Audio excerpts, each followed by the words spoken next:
Olá! Nesse vídeo do canal dos sonhos, vamos dar continuidade ao assunto de controle e autonomia dentro de sonhos lúcidos. Começamos a falar sobre isso no vídeo anterior, onde discutimos algumas técnicas que nos permitem permanecer sonhando em momentos críticos de desestabilização dos sonhos. E hoje, vamos dar sequência explorando conceitos e exercícios que podemos fazer enquanto sonhamos para aumentar a nossa capacidade de interação ativa com esse universo. Sejam bem-vindos e bem-vindas!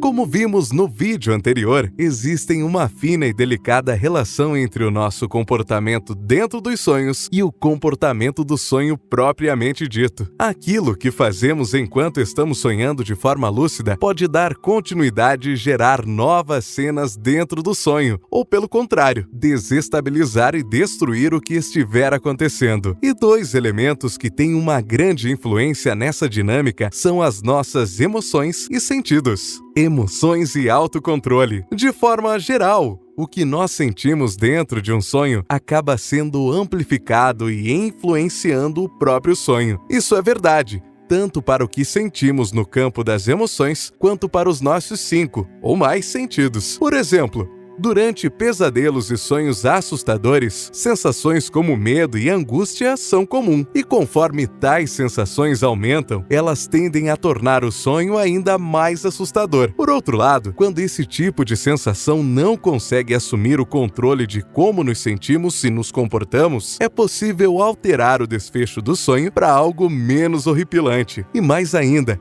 podemos sair do sonho com um melhor entendimento e autonomia das nossas próprias emoções. Esse é um dos argumentos principais do pesquisador dos sonhos Stephen LaBerge, em seu livro Exploring the World of a Lucid Dreaming. Segundo ele, a capacidade de reflexão e autocontrole sobre as nossas próprias emoções é, na verdade, a melhor maneira de exercer controle e autonomia dentro dos nossos sonhos. Não é só porque esse tipo de habilidade de fato altera o que acontece dentro dos sonhos, mas principalmente porque nós podemos trazer ali as lições que aprendemos nesse processo para as nossas vidas fora dos sonhos. A partir desse olhar, o universo dos sonhos poderia até ser visto como uma espécie de dojo de desenvolvimento pessoal. Para ilustrar o argumento que ele faz, LaBerge dá um exemplo de um pesadelo em que ele era confrontado por um ogro assustador. Ao invés de deixar ser controlado pelo medo que essa criatura causava nele, ele se esforçou para projetar sentimentos de aceitação e amor com aquela criatura, o que levou a uma resolução pacífica e agradável do sonho. E ele diz que poderia ter tentado transformar o ogro em um sapo ou alguma criatura menos assustadora, mas isso não teria ajudado ele em situações que pudessem causar sentimentos parecidos no mundo real, como por exemplo, um confronto com alguma figura de autoridade. Se pararmos para pensar, isso faz bastante sentido. Por exemplo, são muitos os casos de pessoas que sofrem com a repetição de um mesmo pesadelo ou de uma cena desagradável. Se essas pessoas fossem capazes de encarar tais situações através de uma mudança de emoções, talvez elas até encontrariam caminhos para cuidar de algo que afeta as suas vidas fora dos sonhos. Mas claro, isso tudo envolve muito autoconhecimento, tanto dentro quanto fora dos sonhos. Agora, não custa tentar trazer essas reflexões para a cama quando nos preparamos para dormir. Assim como vimos no vídeo sobre indução de sonhos lúcidos através da técnica MILD, temos a capacidade de pré-configurar coisas em nossa mente que podem ser ativadas enquanto sonhamos, inclusive servindo de dicas para que a gente se torne lúcido. Então, em teoria, é também possível pré-configurar o tipo de emoção ou reação que queremos ter ao ser confrontados com uma determinada situação nos sonhos, seja essa situação nova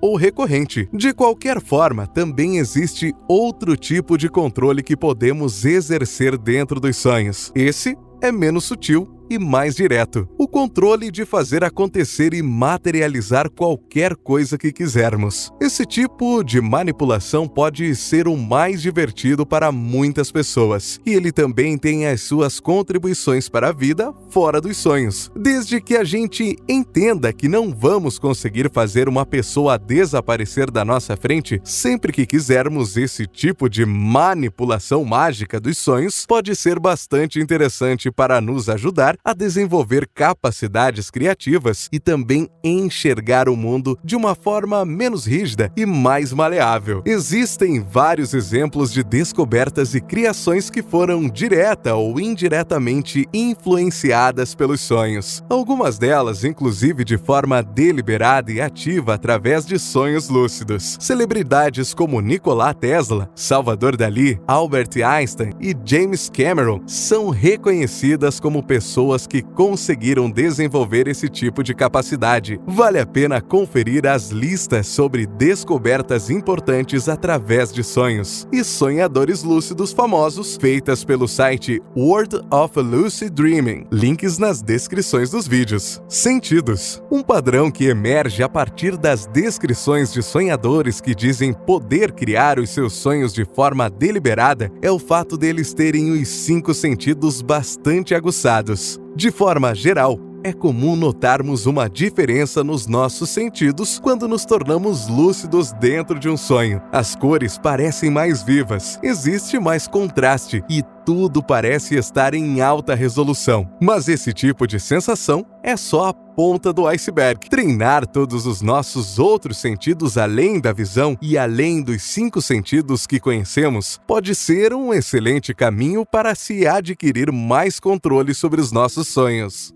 É isso que diz Alan Worsley, pesquisador e experimente sonhador lúcido, mundialmente conhecido por ter sido a primeira pessoa a se comunicar de dentro de um sonho através de sinais oculares em 1975. Ao perceber a importância dos sentidos do controle dos sonhos lúcidos, ele desenvolveu uma espécie de treinamento focado nisso. No início da década de 80, ele usou a metáfora de uma televisão dos sonhos para desenvolver esse treinamento. De forma resumida, a história é essa. Em seus sonhos lúcidos, ele sempre buscava um aparelho de televisão e, quando encontrava ou materializava um, começava a brincar com a imagem e o som que saíam dele. Ele mexia com vários botões reguladores, mudando as cores da imagem, volume, contraste, etc. Inclusive, ele às vezes pretendia que a televisão respondia a comando de vozes e fazia pedidos específicos de imagens que a TV deveria mostrar, o que pode até ser interpretado como uma antecipação ou previsão do conceito de Smart TV. Com esses experimentos, ele reportou e conseguiu manipular as imagens vindas da TV com bastante controle, incluindo alterações em zoom, posicionamento de imagem e até mudanças instantâneas nas cenas sendo apresentadas. Ou seja, ele criou uma espécie de laboratório seguro para desenvolver habilidades de controle sobre os sonhos. E parece que funcionou muito bem. E com base nesses relatos de Worsley,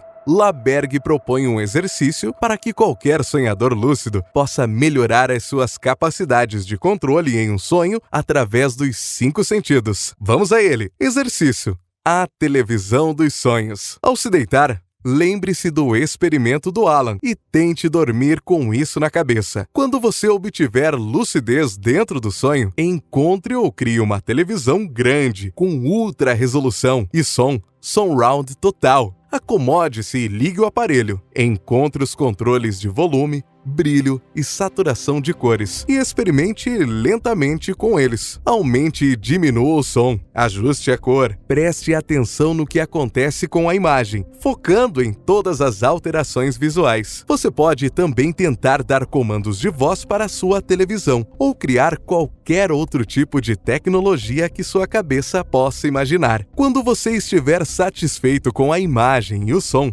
imagine o cheiro da sua comida favorita saindo da TV. Se você estiver com fome, deixe-a se materializar. Saboreie uma amostra. Sinta bem o gosto, a textura e a temperatura. Tente materializar outras comidas ou bebidas que você queira provar. Depois, Materialize travesseiros de veludo e pijamas de cetim. Sinta como eles te vestem bem e te deixam confortável. Exercite todos os sentidos e observe o que está acontecendo em sua mente ao ajustar a cor ou o controle de contraste no seu monitor de televisão de modelagem do mundo. Ao praticar esse exercício, você vai estar aguçando todos os seus sentidos de forma segura dentro do sonho. As chances de você povoar alterações grandes na estrutura do sonho são muito baixas, principalmente porque o seu cérebro já está habituado com a ideia de controlar uma televisão, o que não vai despertar estranhezas grandes ou desestabilizar o sonho.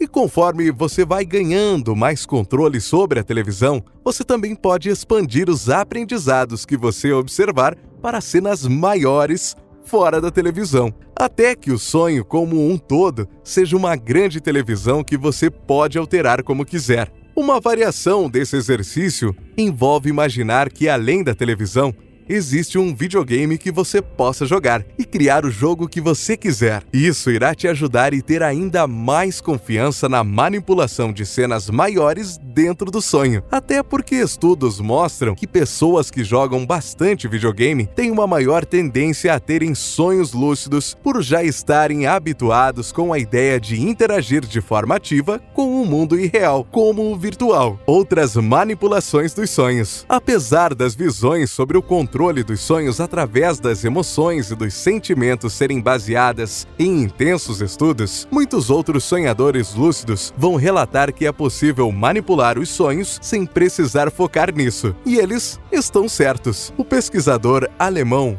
Paul Tuley, por exemplo, lista diferentes maneiras de se manipular os sonhos. Por simples desejo, através do olhar e de certas ações, manipulação anterior ao sonho por meio de intenção e autossugestão, manipulação com o auxílio de outras figuras oníricas e até por meio de comandos verbais. Os comandos verbais para si mesmo são inclusive uma boa maneira de mantermos a lucidez dentro de um sonho. Pode ser o caso que dentro de um sonho a gente se distraia e fique muito focado em algo específico, perdendo a noção de que estamos sonhando e com isso a lucidez. Uma maneira de evitar esse tipo de coisa é dizer para nós mesmos, em voz alta, dentro dos sonhos, frases como "isso é um sonho" ou "eu estou sonhando". Com isso, as chances de perdermos a lucidez depois de estarmos lúcidos são bem menores, o que é algo valioso para quem ainda não tem muita prática com sonhos lúcidos e perde a lucidez com frequência. Agora, voltando ao assunto de pesadelos, Tuley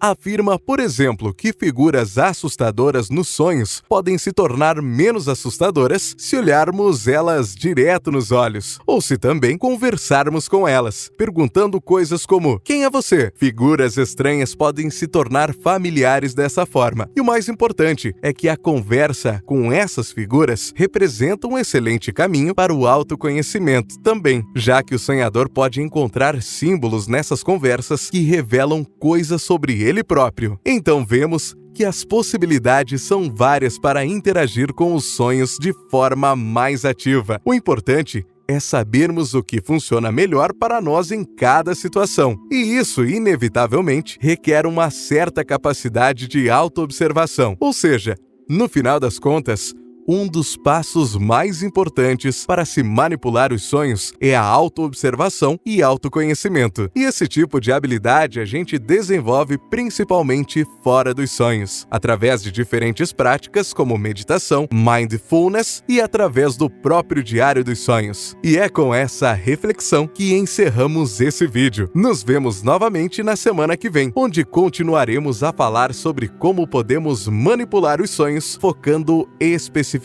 em técnicas para gerar e se transportar entre cenas.